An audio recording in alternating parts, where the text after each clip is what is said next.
Hindi pa rin daw magko-concede si Vice President Jejomar Binay kahit nagbigay daan na kay Duterte ang iba pang presidential candidates. Sa kasalukuyang partial at unofficial count, nananatili pa rin si Binay sa ika-4 na pwesto. Pero hindi raw siya susuko hanggat hindi pa nabibilang ang lahat ng mga boto. May report si Alan Domingo ng GMA Cebu.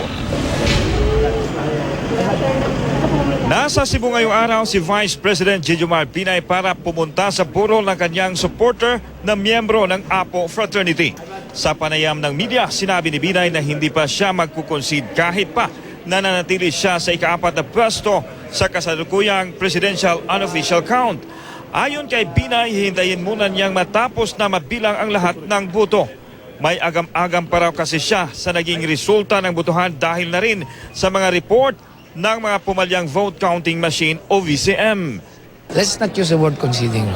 Basta my position is I will await the results of the completion of the electoral process. Hindi rin daw makapaniwala si Binay na maging ang kanyang kaalyado dito sa Cebu City na si Mayor Mike Rama ay natalo rin.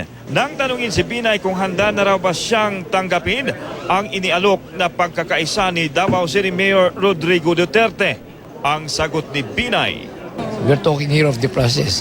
The healing is another thing. pinasalamatan ni Binay ang kanyang mga taga-suporta sa Cebu sa mga boto na ibinigay nito sa kanya. Alan Domingo, GMA News.